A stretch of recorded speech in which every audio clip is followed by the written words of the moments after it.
Bienvenidos y bienvenidas a Impulsando tu Fe, este pequeño espacio cuyo objetivo es que tu fe se transforme en una certeza, porque no se trata de creer o reventar, sino de creer para ver.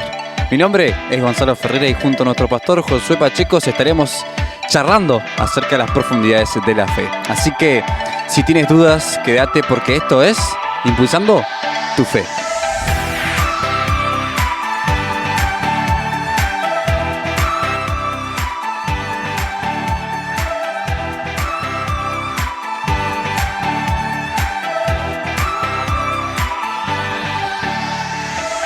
Damos la bienvenida a todos los que nos escuchan, bienvenidos a todos los que están del otro lado escuchándonos en este nuevo programa, este nuevo episodio. Y hoy tenemos una persona pero muy especial entre nosotros. Pero antes de presentar a todos los que van a estar en esta mesa maravillosa virtual, queríamos hacer un recuento. Quería hacer un recuento de los episodios e invitarlos a todos ustedes a que se sumen a esta iniciativa. Estamos subiendo nuestras charlas en YouTube.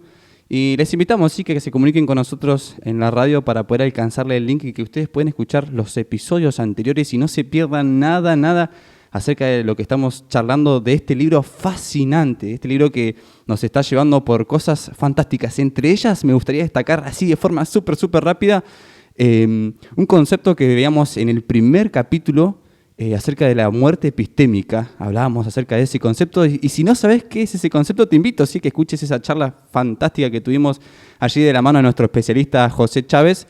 También después pasamos caminando un poco acerca de la lógica junto a Josué y hablamos de la lógica, ¿no? Cómo demostrar a Dios a través de la lógica, y veíamos un detalle interesantísimo, pero lo voy a dejar ahí colgado para que ustedes se animen a escuchar a esta charla fascinante.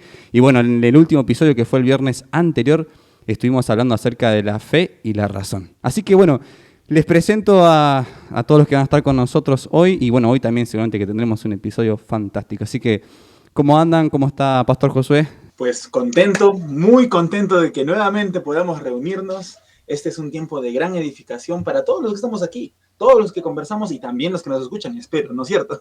Entonces, un gran saludo a todos los hermanos desde el Perú. Buenísimo. Ahí también tenemos a José. Del otro lado, ¿cómo estás, José? ¿Cómo están? ¿Cómo estás, Gonza? Bueno, muy agradecido por estar aquí nuevamente y bueno, muy animado por compartir este tiempo con cada uno de ustedes. Sé que es de mucha edificación, de mucho ánimo para cada uno de nosotros, ¿no? Así que bueno, y el día de hoy tenemos un invitado súper especial que se va a estar sumando y va a ser una voz nueva para aquellos que se suman a través de la radio. Así que bueno, Víctor, ¿cómo estás? ¿Cómo andas? ¿Cómo están, Gonza, José, Pastor Josué? Qué alegría me da compartir con ustedes. Estoy muy emocionado realmente. Haber revisado los videos anteriores que ya están en YouTube, como dijo Gonzalo, ha sido súper desafiante y súper entretenido. Me ha gustado la información entregada de esa manera tan dinámica y tan inteligente.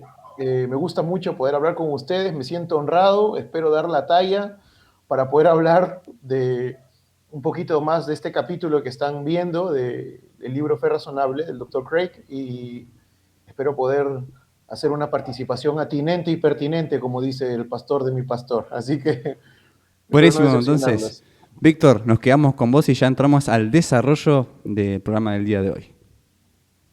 Muy bien. Bueno, esta tarde yo quería compartir con ustedes algo que había percibido mientras estudiaba este primer capítulo del libro, que es tan interesante, y es algo que yo creo que tiene que ver mucho con el ministerio que Dios ha puesto en mi corazón también, que tiene que ver con el equilibrio.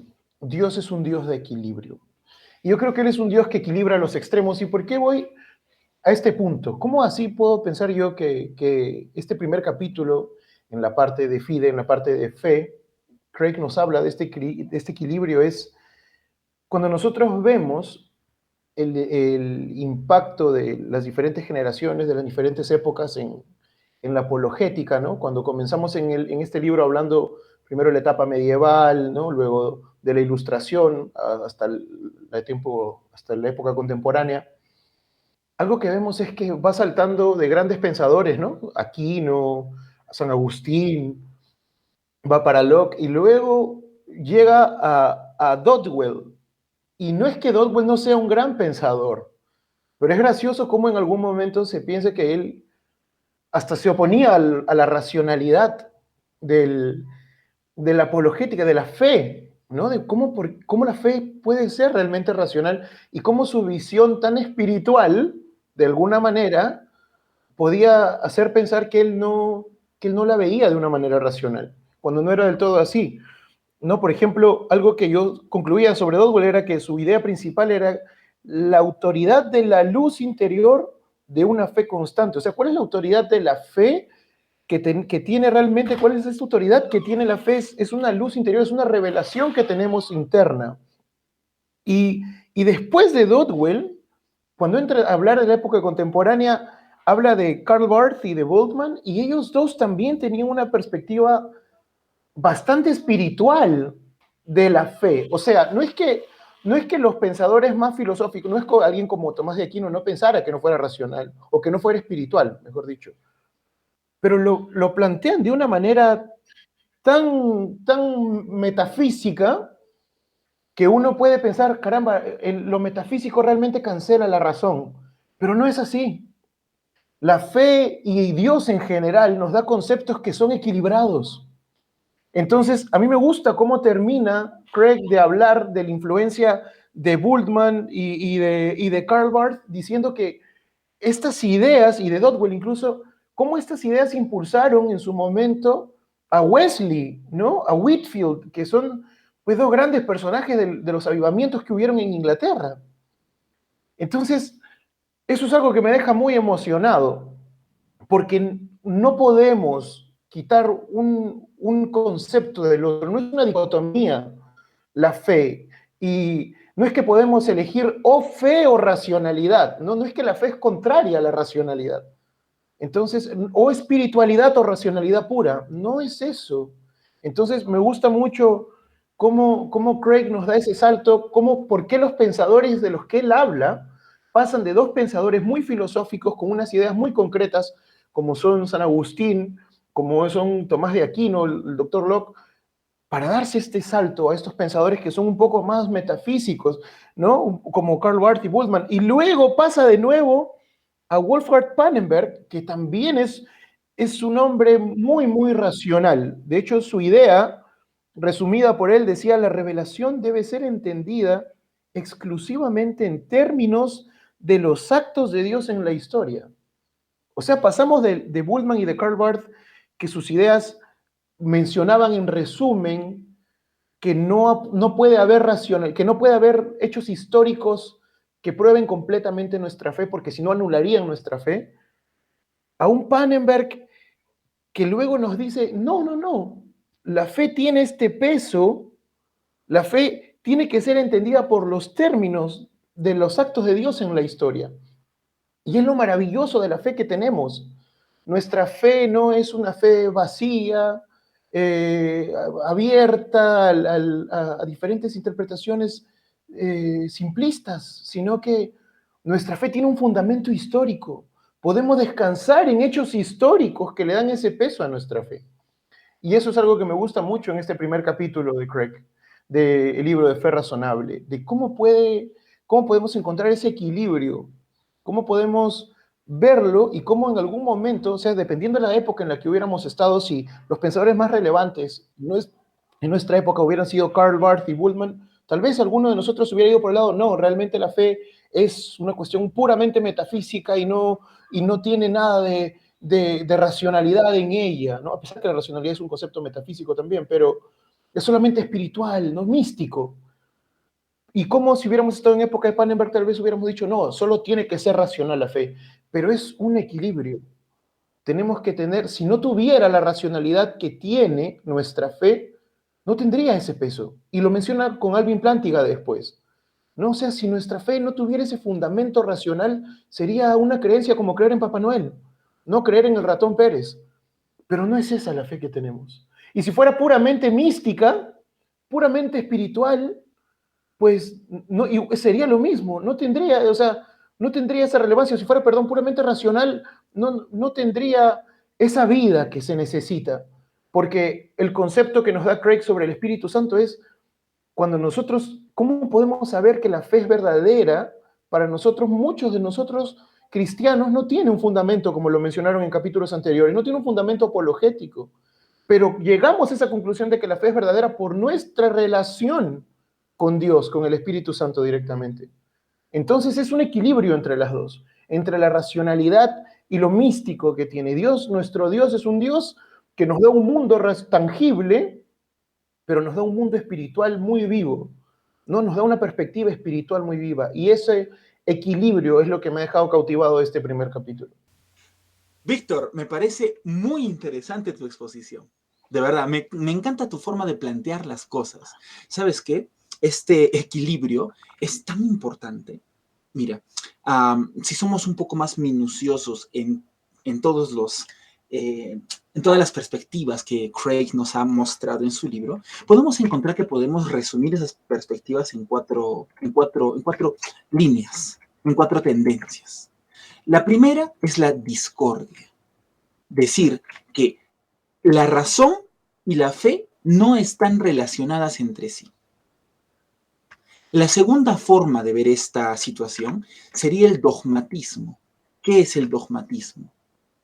Sea el dogmatismo racional o el dogmatismo religioso, se presupone mayor autoridad por parte de uno sobre el otro.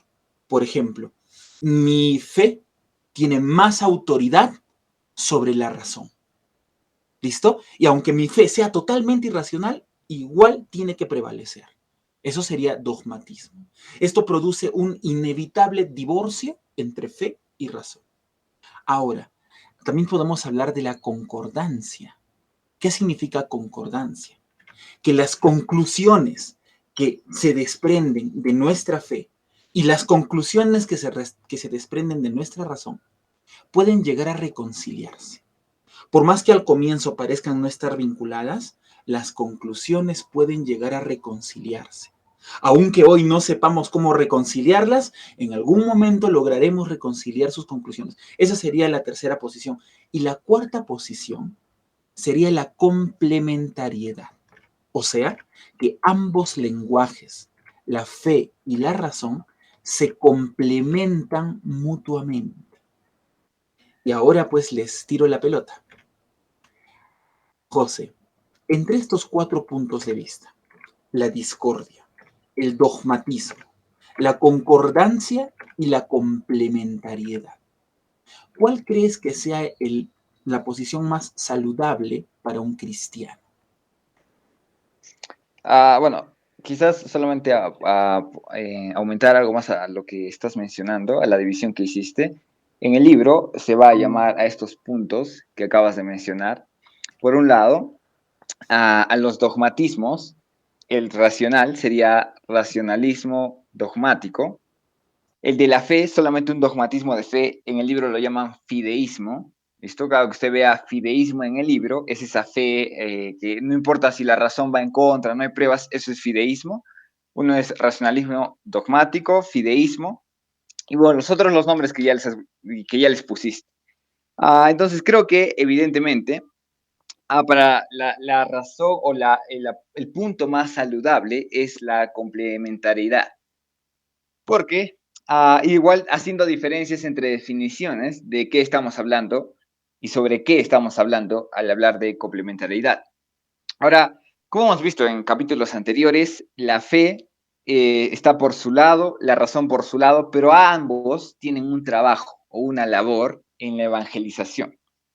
Ahora sí es crucial entender mucho estos papeles, que lo vamos a ver a lo largo del libro, pero eso, creo que entender algunos de esos puntos, ¿no? Sí, realmente me parece que la complementariedad es el punto ideal que un cristiano debería llegar.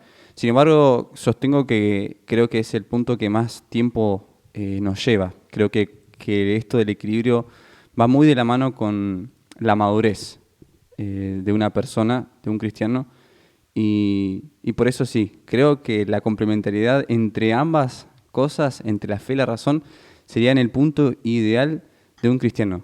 Y de hecho sería interesante, ¿no? Ver en qué punto nosotros a veces nos encontramos con respecto a diferentes temas, ¿no? Sí, bueno, este tema de la complementariedad y la madurez que mencionas, Gonza y Pastor Josué, de hecho, y José. Yo sí, efectivamente, creo que tiene que ver mucho con la madurez.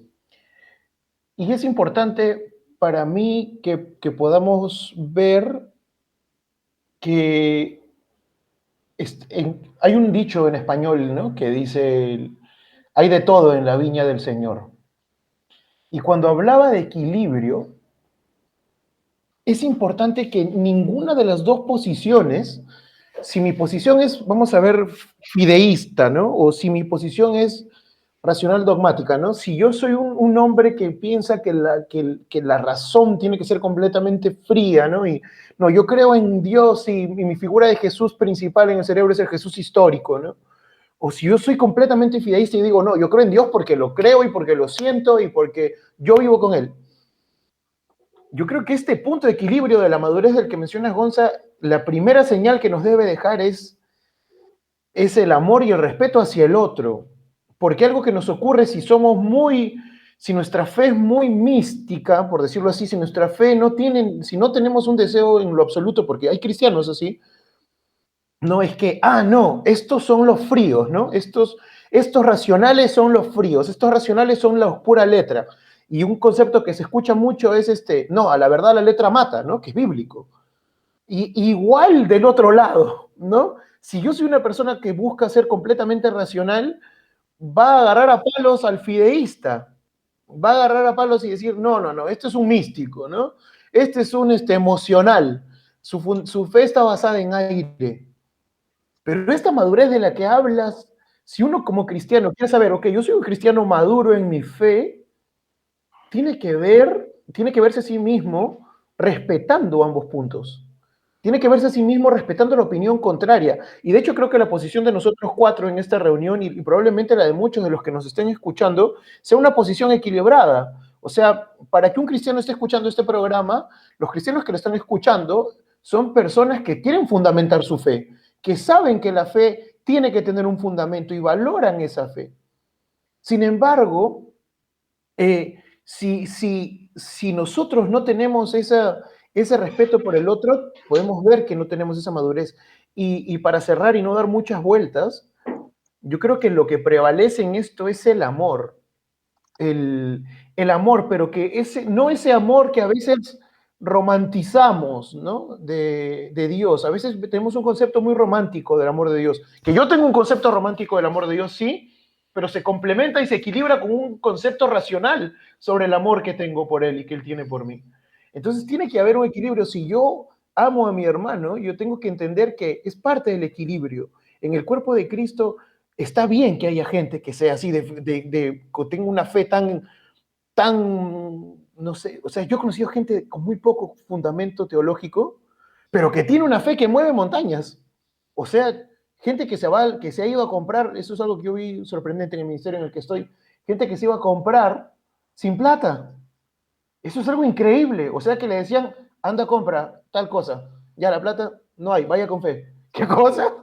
Eso es absolutamente ilógico.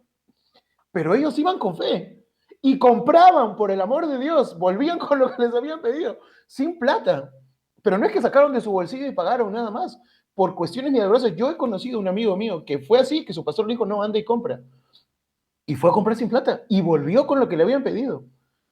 Y también conozco personas que tienen una fe racional o sea, que cancela el misticismo de la fe, ¿no? Pero no podemos, o sea, no podemos menospreciar lo otro. Puede ser que nuestra perspectiva sí sea así. Ok, sí, yo soy bien racionalista, mi fe es bastante fría, es bien parametrada, está bien, ¿no? A pesar que igual, si tú dices que tienes fe, tienes una parte en la que entiendes que no todo vas a poder racionalizarlo. Pero tenemos que tener ese amor y respeto por el otro lado, por la otra posición, ¿no? Y yo creo que eso es algo muy importante. Esta palabra que has utilizado, Gonzalo, madurez, para mí es muy, muy relevante, ¿no? ¿Cuál es la prueba de esta madurez que tenemos como cristianos? Es eso, el amor y el respeto por la posición del otro, ¿no? Ahora una pregunta que por ahí quería dejar juntamente con ustedes en la mesa es, si bien comparto lo que opinás, Víctor, el tema es cómo nosotros de alguna forma aumentamos nuestra confianza. si por ahí carecemos de argumentos o carecemos a veces de qué nosotros afianzarnos. Por ahí si nosotros, como decías vos, a veces si nos vamos muchísimo a lo místico, entre comillas podemos decir, ¿cómo nosotros generamos una fe firme, una fe estable? ¿No? ¿Cómo lo Ya lograríamos nosotros? Sí. creo que lo hemos visto en el libro, pero creo que la confianza, al poner nuestra fe en Cristo y la confianza en sí, en nuestra vida cristiana, la da el Espíritu Santo. No lo dan los argumentos. Y hemos visto, como estaba diciendo Víctor, claramente un gran ejemplo, es el hecho de que estoy muy seguro que muchas de las personas que conoce Víctor, que conoce Pastor Josué, conoces tú, Gonza, nunca han escuchado de un argumento, nunca han escuchado el argumento cosmológico, y menos del argumento cosmológico Calam, nunca han escuchado alguna de estas cosas, pero su fe es verdadera, porque la fe la da el Espíritu Santo. Entonces, la seguridad, nuestra confianza la da el Espíritu Santo. Nuestra relación o seguridad o madurez la sigue dando el Espíritu Santo. Ahora, ¿va a ayudar? ¿Va a aumentar? Sí, porque obviamente el proceso de madurez de un creyente es obedecer al mandato de segunda de Pedro, donde dice que estemos preparados para defender nuestra fe. Pero nuevamente, la seguridad, confianza, el aumento de nuestra fe, la sigue dando el crecimiento espiritual a través del conocimiento de la palabra y nuestra relación con Dios. Entonces, creo que eso. Creo que, es más, muchos de nosotros hemos confiado mucho más en el Señor por una respuesta a una oración, por entender algo de la Biblia. Entonces, creo que en realidad es crecimiento espiritual no es igual a conocer más argumentos filosóficos, sino en realidad conocer más Biblia. Entonces, ¿va a aumentar? Sí, sí va a aumentar el hecho de que estemos preparados para la defensa de nuestra fe. Sí, porque es obediencia y un mandato más, pero no es el único. O sea, no es que si no sabemos apologética no crecemos espiritualmente. Nuevamente, sí es un mandato importante. Segunda de Pedro dice que estemos preparados para la defensa de nuestra fe ante todo aquel que demande de nuestra esperanza, pero es un proceso. Entonces creo que nuestra fe, nuestra confianza, nuestra esperanza, todo depende de nuestro crecimiento espiritual. Parte de eso es la apologética, sí, pero no lo es todo, ¿no? La verdad que este tema se pone cada vez más interesante. Les quiero contar algo. A José, la persona de la que te voy a hablar ahora, tú la conoces, aunque no voy a decir su nombre en público, ¿no? Tú la conoces, te voy diciendo. Es uno de los que fue profesor mío en el seminario. Y él decía, sin pelos en la lengua, que todos los cristianos somos místicos en alguna Sí medida. sé quién es. Todos los cristianos somos místicos. ¿Y ustedes qué opinan? ¿Será cierto eso? ¿Seremos místicos los cristianos? Pienso, y ya quizás ahí acotarán, Víctor, o aumentarán o reforzarán, Igual hay que trampa depende igual, ¿eh? de... Porque José ya Sí, sí, lo, sí. lo conoce. Sí, Josué siempre es... Ya lo conozco, ya, no te preocupes. Años lo conozco. Entonces creo que primero hay que definir místico, ¿no? Porque creo que si no hacemos definiciones, quizá no estamos hablando de lo mismo, ¿no? Y si yo tengo un entendimiento diferente y tú uno diferente, el profesor uno diferente y la audiencia uno diferente. Entonces, una persona mística, ah, ¿qué tendríamos? Tendríamos que definir místico. Ahora, si definimos lo místico como lo espiritual o un tipo de espiritualidad relacionada con Dios, entonces, en algún sentido, sí, cada cristiano es místico, evidentemente. Cada cristiano tiene el ámbito espiritual. Cada cristiano tiene una relación con Dios y siente la presencia del Espíritu Santo en su vida. Si consideramos a eso místico, evidentemente sí, somos místicos, ya. Nosotros lo llamaríamos espirituales o la espiritualidad de un creyente, la parte espiritual, pero sí, evidente. Ahora, quizá deberíamos aclarar la diferencia entre místico y espiritual. ¿Por qué? O a qué básicamente nos referimos. ¿Por qué? Porque a veces lo místico tiene una connotación como mala o una connotación irracional. Entonces, si aclaramos y decimos, bueno, no estamos hablando de que somos espirituales, si me estás hablando de que tengo un espíritu, tengo una alma y siento cómo el Espíritu Santo vive en mí, sí, yo creo eso. Pero si me estás hablando de místico con, digamos, ya al otro extremo, fideísmo, creo lo que sea, yo puedo creer que yo puedo volar, ¿no? Yo puedo volar porque oro y estos temas. Voy a orar y voy a ayunar y voy a orar, voy a volar, perdón, voy a levitar. Ya quizás estamos yendo al otro extremo, ¿no? Por eso debemos aclarar. Si nos referimos a místicos como tenemos una parte espiritual en nuestro cuerpo físico, sí, creemos que existe un alma, depende de la persona si cree que existe un alma, un espíritu, o solamente el alma, y el espíritu entonces muere en nosotros. Pero si nos referimos a eso, sí. Si nos referimos al otro extremo, en que podemos levitar, volar y alguna de estas cosas, ya quizá allí tendríamos que aclarar términos, pero de acuerdo al ejemplo, ¿no? No sé qué piensas, Gonza o Víctor. Bueno, José, yo me voy a poner un poco de, no voy a decir abogado del diablo porque ya me ha metido en problemas esa expresión,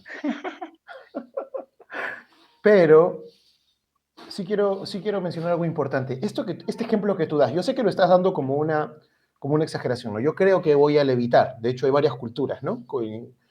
Parte de mucha de la meditación actual, ¿no? Hay muchos gurús que tienen esta impresión de que eventualmente levitan, ¿no? Y, y yo pienso que por la gracia de Dios he pasado por diferentes etapas en mi fe, como dices tú, he ido madurando, a pesar que hay muchas cosas por madurar, pero sí he podido ir viéndolo desde ángulos diferentes, ¿no?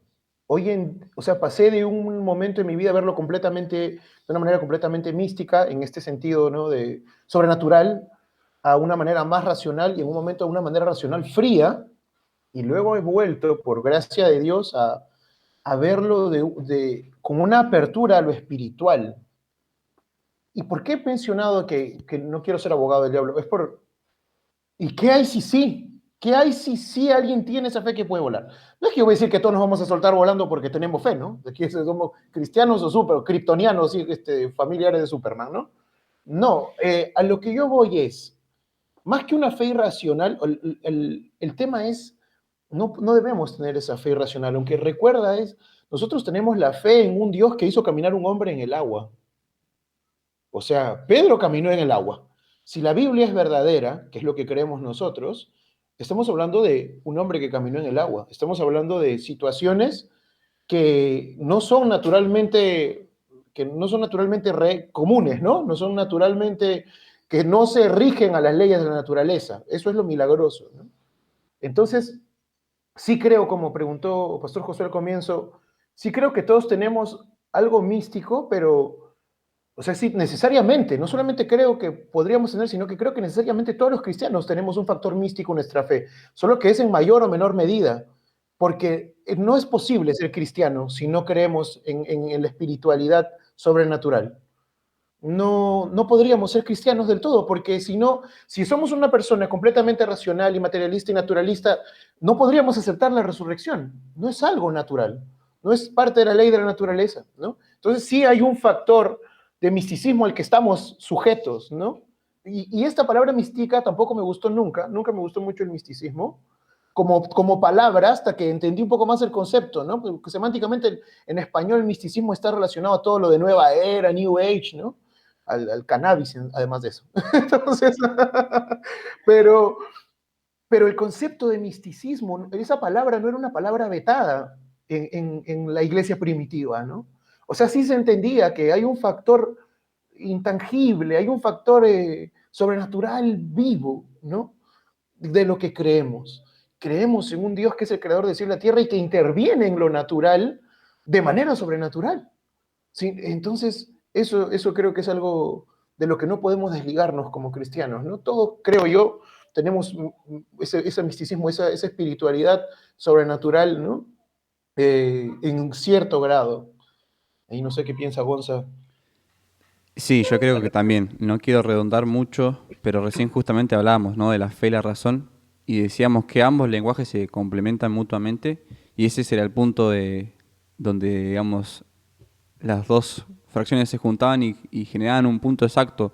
O hablábamos un poco también acerca del equilibrio. Así que para mí indudablemente tenemos una cuota. Bueno, a ver, cuando por primera vez escuché eso, yo me quedé como que muy incómodo, Porque yo siempre he sido de la idea que no, más bien los místicos son esos paganos, ¿no? Que creen en sonceras, nosotros somos racionales. Pero luego el pastor nos lo explica, es más, hasta nos lo demuestra. Mira, quiero mostrarte lo que dice el diccionario de la Real Academia Española. ¿Qué es misticismo según el diccionario de la Real Academia Española? Estado de la persona que se dedica mucho a Dios o a las cosas espirituales.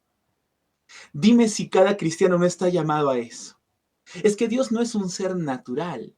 Para nosotros poder creer en Dios, es más, para cumplir lo que dice, por ejemplo, en Romanos 8:16, ¿qué cosa dice? Dice, el Espíritu mismo da testimonio a nuestro espíritu de que somos hijos de Dios. O sea, tenemos una comunicación espiritual que recibimos del Espíritu, información, cosas recibimos de Él, que tenemos consolación, que tenemos paz gracias a un Espíritu sobrenatural. Para creer esas cosas y para realmente vivirlas, tienes que ser un místico, hermano. Tienes que ser un místico. Pero nosotros somos místicos, sí, pero místicos racionales. Nuestra fe es razonable, nuestra fe está bien basada, tiene los pies bien puestos en la tierra y en el cielo. Listo, no sé si me dejé entender, pero esto es algo súper interesante y súper importante. Todo cristiano, como bien lo has dicho, Víctor, todo cristiano es místico, en cierta manera. Ahora, ese asunto de las definiciones, por eso me encanta tener un equipo como ustedes, porque José empezó diciendo, hay que ver cuál es la definición de místico que vamos a usar. Yo he usado la definición de la RAE, del Diccionario de la Real Academia de la Lengua Española, pero tú sabes, la tercera definición de la RAE dice, misticismo, doctrina religiosa y filosófica que enseña que la comunicación inmediata y directa entre las personas y la divinidad. O sea que yo también puedo comunicarme de una forma sobrenatural con otros seres humanos. ¿Me entiendes? Como que... Claro, y a ese punto vamos, ¿no? De Ajá. que la idea de que no todos manejan, en realidad, tú le preguntas a alguien en la calle qué es misticismo, te aseguro que no te dan la definición de la RAE. Es la realidad. Por eso es que hay que hacer aclaraciones, ¿no? Por eso es que hay que decir, bueno, si te refieres a misticismo con, bueno, que tengo telepatía o esas cosas, ya quizás hay que conversarlo y debatirlo. Pero si te refieres a que tengo una relación con Dios espiritual y que mi cuerpo tiene una alma que es espiritual, como dijo Víctor, intangible y es algo metafísico, en realidad, sí, sí, yo soy místico, o sea, tengo mi parte mística y sí, pero por eso hay que manejar definiciones. Y como si somos realistas, somos objetivos, casi nadie en la calle dice místico, alguien que tiene relación con Dios, un cristiano, ¿no? Es como, no, es más como un brujo, ¿no? Un chamán, ¿no? Es como, entonces, creo que eso, por eso creo que es bueno hacer aclaraciones porque podemos llegar al punto de discutir por definiciones diferentes, ¿no? Uno está discutiendo por lo que se refiere a esto, y el otro por otra cosa, ¿no? Entonces, creo que sí. Eso, ¿no? Por otro lado, pienso que, bueno, lo que mencionaba Víctor, sí, hay cosas en la Biblia que son sobrenaturales, sí, pero debemos recordar que Dios provoca esas cosas, ¿no? Entonces, en cada ocasión de la Biblia, en la que vemos es que Dios le dio autoridad a alguien y a personas específicas, no a todas las personas, para realizar estas cosas sobrenaturales. La resurrección es una obra de Dios, sí, y es Dios o Jesús con el poder resucitando. De ahí vemos otro tipo de milagros en la Biblia, pero los vemos en ocasiones especiales. Y según mi opinión, es que no veo a cada creyente haciendo milagros en el Nuevo Testamento, a cada persona en el Antiguo Testamento haciendo milagros, sino que en realidad Dios en ocasiones especiales hacía los milagros, las cosas sobrenaturales, y con un fin o un propósito. Entonces, creo que sí, creo que cada persona tenemos que analizar muchas estas cosas, porque como comentó Josué, hay que aclarar muchas cosas y debatir muchos temas aquí. Porque de ahí también podríamos meternos al tema de cesacionismo o continuismo. Nosotros podemos hacer cosas sobrenaturales, ¿no? Por nosotros mismos, o que Dios, o que el don de hacer ciertas cosas sobrenaturales persiste, y ya creo que es hablar de otro tema, ¿no? Pero estamos hablando de misticismo, como lo hemos hablado ahora, estoy totalmente de acuerdo en que somos místicos, pero haciendo la aclaración, ¿no? ¿Tengo una relación espiritual con Dios? Por supuesto. Dios, siento la relación, siento en mi ser la relación que tengo con Dios porque el Espíritu Santo vive en mí, por supuesto, totalmente de acuerdo. ¿Puedo comunicarme con Dios a través de la oración? Sí, pero quizá no en el término que se entiende normalmente como mística, ¿no? ¿Qué piensan, chicos? De verdad, disfruto tanto este tiempo con ustedes, hermanos. El problema es que ya como que el tiempo se nos está agotando. Hay una última cosa, pero mencionabas acerca del amor. Y decía que no debemos romantizarlo, pero que sí debe haber amor. Y eso es sumamente importante. Ustedes se acuerdan, 1 Corintios 8:1, ¿verdad? Que dice que el conocimiento envanece, pero el amor edifica. El conocimiento solo, sin ese afecto entrañable que lo acompañe, termina siendo destructivo. Les voy a contar algo. Cuando iniciamos este ministerio, tuvimos a un hermano que nos acompañaba, con el que iniciamos este ministerio. Y la verdad es que era un hermano preparado, tenía sus buenos argumentos. Pero él empezó a dejar de lado el amor para poner solo lo intelectual. Y empezó a tener unos problemas porque se metía en discusiones inútiles. E incluso actuaba de una forma que era muy poco cristiana. Finalmente tuvimos que separarnos por esa razón, porque se había envanecido. No permitamos que eso nos suceda a nosotros. Dios les ha dado, hermanos, una gran responsabilidad. Con el conocimiento que les ha dado y que vamos a seguir teniendo y compartiendo acá, también viene una enorme responsabilidad. Usar este conocimiento para bien, siempre con amor, con el objetivo de apoyar al pueblo de Dios y no dividirlo. Que esa sea mi reflexión para terminar este día. Bueno, ya hemos llegado al final de este nuevo episodio que realmente estuvo muy, pero muy interesante y muy lindo. Y la verdad que, bueno, muy contento de poder compartirlo con cada uno de ustedes. Así que, bueno, ya que tenemos a Víctor, nuestro invitado especial, siempre culminamos con una pequeña oración. Así que, Víctor, nos se le va a hacer palabra de oración para finalizar el episodio del día de hoy. Amén. Oremos juntos entonces, hermanos. Gracias, Señor, por este tiempo. Gracias, Padre, porque eres un Dios generoso y bueno. Y porque podemos conocerte y nos das ese regalo. Nos das el regalo, Señor, de poder tener una relación contigo. Y porque tú tenías en tu corazón planeado este tiempo, Señor, este ministerio, que nos ayuda, Señor, a edificar.